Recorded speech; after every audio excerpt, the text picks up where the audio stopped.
বাড়ি টুক ছাড়া কিচ্ছু নাই। আর এই গাং ইয়া হয়ে গেল, তাহলে জমি মানুষের ভাঙ্গি গেল, তাহলে আমরা কত দাঁড়াবো? আবার বাড়িও ভেঙে যাচ্ছে। এই বছর যদি না করে সামনে বছর আর হবে না, এই বছরই করে দেওয়া লাগবে। আমাদের নদী দীর্ঘদিন ধরে ভাঙছে, কিন্তু কেউ কোনো উদ্যোগ নিচ্ছেই না। এই যে এই ভাটাটায় আমার অধিকাংশ গরিব গুণী সবাই করি খায়, কিন্তু কেউ এখন সবাই আতঙ্কে ভয়ে যে কখন নদীটা একদম শেষ হয়ে ভেঙে গেলে আমরা আর করি খেতে পারবো না। হ্যাঁ, এখানে ভালো ফসল হতো, পেঁয়াজ রসুন ফুলকি অনেক কিছু হতো, এখান থেকে মানুষ অনেক উন্নতি করতো। এখন আর কিছুই হচ্ছে না। এরা এখন বলছে যে সামনে বছরে, কিন্তু সামনে বছর আমরা এবছরই তো বাঁচতে পারছি না, সামনে বছরের আশা করি তো লাভ নাই। কারণ আমরা মনে করেন আমাদের মতো অসংখ্য গরিব মানুষ খায়ে না খায়ে ঘর বাড়িগুলো আমরা সারছি। ঘর এবারও অনেকে ছাদ দিছে, অনেকে প্লাস্টার করেছে, তাহলে এই ঘরগুলো যদি ভেঙে যায় তাহলে আমরা কোথায় যায় দাঁড়াবো? আমাদের নদী ভাঙ্গনে শত শত বিঘা জমি আবাদি জমি চলে যাচ্ছে এবং এলাকার লোক অনেক ক্ষতিগ্রস্ত। পাশে কয়েকটা মসজিদ আছে, কয়েকটা ইউনিয়নে মসজিদ আছে এবং আমাদের মাদ্রাসা আছে এবং শত শত জমিগুলো ভেঙে ভেঙে চলে যাচ্ছে, আবাদি জমিগুলো চলে যাচ্ছে, এলাকার লোক নিঃস্ব হয়ে যাচ্ছে। এই জন্য আমরা আমাদের সামনে এমপি মহোদয় আসছে এবং এমপি মহোদয়ের কাছে আমাদের দাবি, এবং উনি আমাদেরকে আশ্বাস দিচ্ছে যথেষ্ট পরিমাণ। এই আশ্বাসে আমাদের নদীটা বেঁধে দিবে এবং আমাদের সরকারের কাছে জরুরি ভিত্তিতে আবেদন আমরা চাইতেছি যে আমাদের সরকারও আমাদের দিকে একটু নজরদারি করুক। এইখানে ইতিপূর্বে বিভিন্ন তদবির তাগাদা করে সরকার 2 কোটি টাকা বরাদ্দ দিয়েছিল, কিন্তু এইখানে 2 কোটি টাকায় কিছুই হবে না। আমি ভাঙনের অবস্থা আপনারা দেখতেছেন, অলরেডি 500 বিঘা জমি পদ্মায় চলে গেছে, আর কোয়ার্টার কিলোমিটার গেলে এখানে 2টা ওয়ার্ড সম্পূর্ণ নদীগর্ভে চলে যাবে এবং কয়েকটি মসজিদ, আল্লাহর ঘর। আমি এইমাত্র পানি সম্পদ মন্ত্রণালয়ের সচিব মহোদয়ের সাথে ফোনে কথা বললাম, এখানে দাঁড়ায় আপনারা শুনলেন।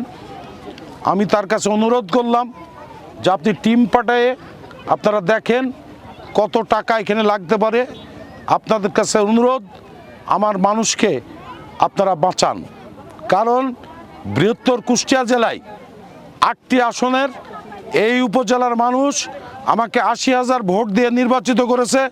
এই এলাকার মানুষের বড় আশা আমার মাননীয় প্রধানমন্ত্রী যে কাজ করতেছেন, সেই মাননীয় প্রধানমন্ত্রী এবং মাননীয় পানি সম্পদ মন্ত্রী শহীদুদ্দিন চৌধুরীর কাছে আমার দাবি বা অনুরোধ, আমার এলাকার মানুষকে পদ্মা ভাঙনের হাত থেকে রক্ষা করে এলাকার মানুষকে উনি জীবন দেবে, এলাকার মানুষকে সুখে রাখবে, এটাই আমার আশা। স্থায়ী বাঁধ নির্মাণের জন্য আপনারা জানেন আমি 2 দিন পার্লামেন্টে কথা বলেছি।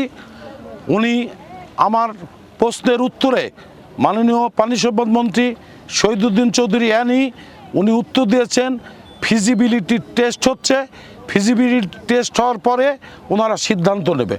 আমি দীর্ঘদিন পার্লামেন্ট চলার কারণে এলাকায় মাঝখানে 5 দিন বন্ধ ছিল, ওই সময় এলাকায় এসেছিলাম। তারপরে আবার ঢাকায় যেই পার্লামেন্টে ছিলাম, আমি এসছি পার্লামেন্ট বন্ধ হওয়ার পরে গত বৃহস্পতিবারে।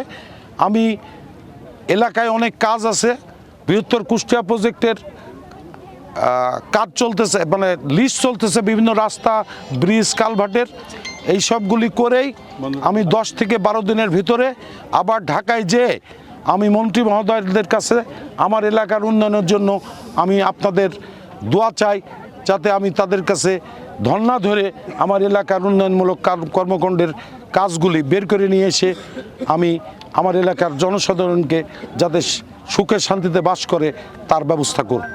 তবে আশা করি, যেহেতু পদ্মা ব্যারেজ যেটা কয়েকটি জেলা 7 কোটি মানুষের জন্য যেটা প্রয়োজন, যেটা আমার মাননীয় প্রধানমন্ত্রী ক্ষমতায় আসার পর কোনো সরকার সাহস পায় না অ্যান্টি ফারাক্কা বাঁধ করার, যেটা আমাদের নেতা জনাব তারেক রহমান পদ্মা ব্যারেজের সিদ্ধান্ত নিয়েছেন এবং সম্ভবত এই বছর না হলে আগামী বছর থেকে পদ্মা ব্যারেজের কাজ শুরু হবে। এবং পদ্মা ব্যারেজ হলে আমাদের এই অঞ্চলের 7 কোটি মানুষ, উত্তরবঙ্গের কিছু জেলা এবং দক্ষিণ পশ্চিম অঞ্চলের সমস্ত জেলা তার উপকার হবে এবং আশা করি একই সঙ্গে আমাদের এই বাঁধও নির্মাণ করবে সরকার, এটা আমি আশা করি।